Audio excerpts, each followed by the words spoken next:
नमस्कार दोस्तों, आप सभी का बहुत बहुत स्वागत है श्वेता झा के चैनल में। आशा करती हूँ आप लोग स्वस्थ और मस्त होंगे। आइए आज हम लोग बात करते हैं श्रीमद् भगवत गीता अध्याय 11 के रूप में। अध्याय 11 का नाम है विश्व रूप दर्शन योग। आइए जानते हैं विस्तार से। श्रीमद् भगवत गीता के 11वें अध्याय का नाम श्री विश्व रूप दर्शन योग है।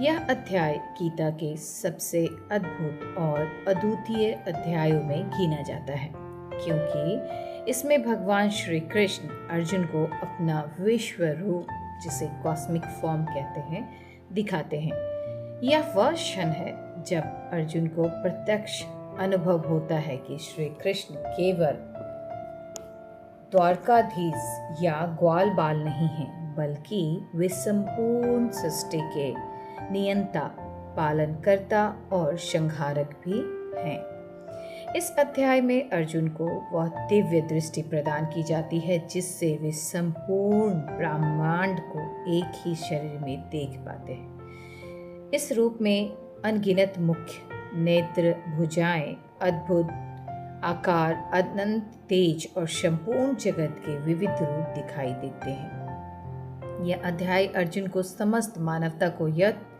सिखाता है कि परमात्मा की शक्ति अनंत है और हमें उनके स्वरूप को समझने के लिए केवल बाहरी दृष्टि ही नहीं, बल्कि हमें उनके हर स्वरूप को समझने के लिए दिव्य दृष्टि की आवश्यकता है। अर्जुन लगातार संदेह से घिरे हुए हैं। श्री कृष्ण ने पहले अध्यायों में बार बार कहा था कि वे ही परमेश्वर हैं, सबका आदिकरण है, लेकिन अर्जुन अभी भी चाहते हैं कि वे उस परम सत्य को प्रत्यक्ष रूप से देखें। इसलिए अर्जुन भगवान से निवेदन करते हैं कि यदि आप मुझे अपना वह विराट रूप दिखाना चाहते हैं तो कृपया मुझे वह दिव्य नेत्र प्रदान करें जिससे मैं अपने आपके उस अनंत स्वरूप को देख सकूं। भगवान श्री कृष्ण प्रसन्न होकर अर्जुन को दिव्य दृष्टि देते हैं। तब अर्जुन को देखते हैं, उसका वर्णन शब्दों में असंभव है। उन्होंने समस्त लोक, देवता, ऋषि, यज्ञ, ग्रह, नक्षत्र, संहार की अग्नि और समय के स्वरूप को भगवान के शिव में, भगवान के शरीर में देखा। दर्शन का उद्देश्य क्या था? विश्व रूप का महत्व क्या है? दर्शन का उद्देश्य अर्जुन को यह बोध कराना है कि युद्ध केवल कर्तव्य है, परिणाम भगवान के हाथ में है। अर्थात हमारे हाथ में सिर्फ कर्म है, फल तो भगवान के हाथ में है। या हम एग्ज़ाम देते हैं तो एग्ज़ाम की तैयारी और एग्ज़ाम में अच्छा करना, अच्छा लिखना, ये हमारे हाथ में है, लेकिन नंबर हमें कैसा मिलता है ये तो एग्जामिनर पे डिपेंड करता है, अर्थात जो नंबर दे रहे होते हैं, जो चेक कर रहे होते हैं। दूसरा, सभी रूपों का केंद्र, संसार में जो भी है वह सब भगवान के विराट रूप में समाहित है। तीसरा, संहारक स्वरूप, भगवान केवल पालन करता ही नहीं बल्कि काल रूप में संहारक भी है। चौथा, भक्ति का संदेह, इस विराट रूप के दर्शन के बाद अर्जुन समझते हैं कि भगवान की शरणागति और भक्ति ही जीवन का अंतिम लक्ष्य है। अंत में हम लोग सभी कोई अपने जिंदगी के 60% अपने काम में, हर कुछ अपने जिम्मेवारी में निर्वाह कर देते हैं, व्यतीत करते हैं। और जब हमारे अंतिम क्षण आते हैं या जब हम बहुत मैच्योर्ड हो जाते हैं या हमारा जब सारा काम हो चुका होता है, जब हम शांत, हमारा दिमाग होता है, हम सब लास्ट में भक्ति की ओर ही जाते हैं, भक्ति के शरण में ही जाते हैं और वही हमारा अंतिम लक्ष्य हो जाता है, क्योंकि वही एक वो टाइम होता है जहाँ पे हमें शांति मिलती है। भक्ति भी हमें तभी रास आती है जब हम अपना कर्तव्य, गृहस्थ आश्रम में हैं, गृहस्थी में हैं, हम गृहस्थ फॉलो कर रहे हैं, तो हमें अपने कर्तव्य के साथ ही साथ हमें अपना कर्तव्य पहला है, उसके बाद भक्ति है। तो हम कर्तव्य करने के बाद जब हमें समय मिलता है तो हम डे टू डे तो भक्ति करते ही। एक आप जब देखेंगे कि 60 साल के आदमी को ज़्यादा वो भक्ति में लीन होते हैं कंपेयर टू जो 30-40 के बीच में होते हैं। उनके ऊपर बच्चों का रिस्पॉन्सिबिलिटी, घर बनाना, बहुत सारे काम होते हैं, वो उसमें ज़्यादा उनका ये रहता है और वो सही भी है। आइए बात करते हैं वैज्ञानिक और दार्शनिक दृष्टिकोण क्या है। वैज्ञानिक दृष्टिकोण से गीता का यह अध्याय ब्रह्मांड के सार्वभौमिक एकता को दर्शाता है। आधुनिक विज्ञान यह मानता है कि संपूर्ण ब्रह्मांड ऊर्जा का रूप है। इसी प्रकार गीता कहती है कि समस्त जगत उस परम ऊर्जा परमात्मा में स्थित है। आइए बात करते हैं दार्शनिक दृष्टिकोण से। यह अध्याय बताती है कि ईश्वर समय के भी नियंत्रक हैं, समय की दृष्टि को जन्म देते हैं और संहार भी करते हैं। तीसरा, आध्यात्मिक दृष्टिकोण क्या है। मनुष्य का अहंकार तभी समाप्त होता है जब वह देख ले कि उसकी सत्ता क्षणिक है और परमात्मा की अनंत है।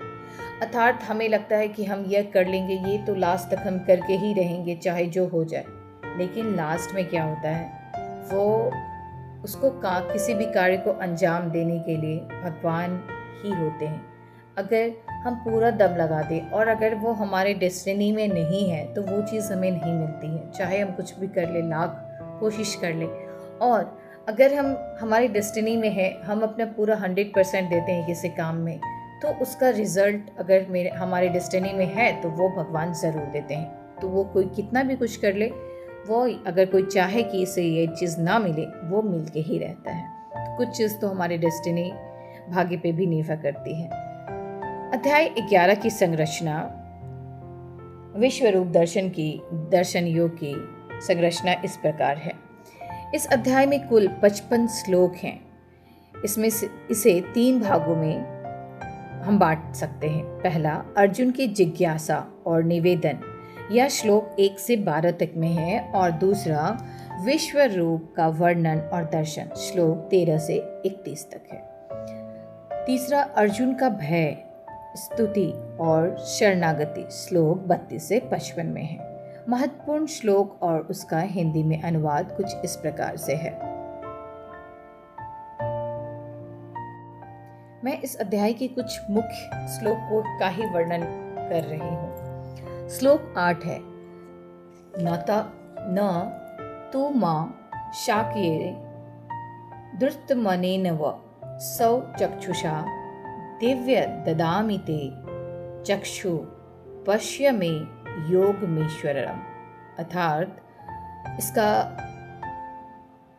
अर्जुन कहते हैं, श्री कृष्ण कहते हैं, हे अर्जुन, तू मुझे अपने इस साधारण नेत्रों से नहीं देख सकता, इसीलिए मैं तुम्हें दिव्य नेत्र देता हूँ।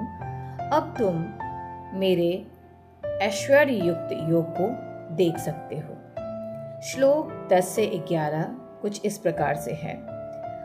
अनेक वक्रतन नयनम मनेका दृशत्सनमम अनेक दिव्याभरण दिव्यानेकोधायुधम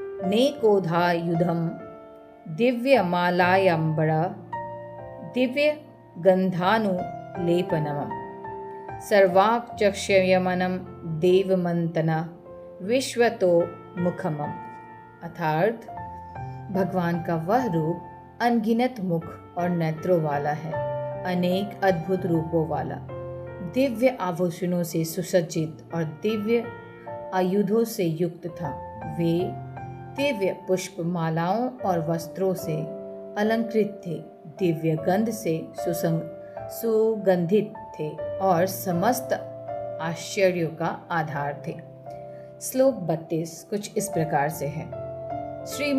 श्री भगवान उवाच कालो अशिम लोकक्षयकृद्ध प्रवृद्धो लोकान् क्षमा हर्तुमे प्रवक्तुता श्रोते तति पि त्वा न भविष्यन्ति सर्वे ये व अस्थितता प्रत्यनीकेषु योधा।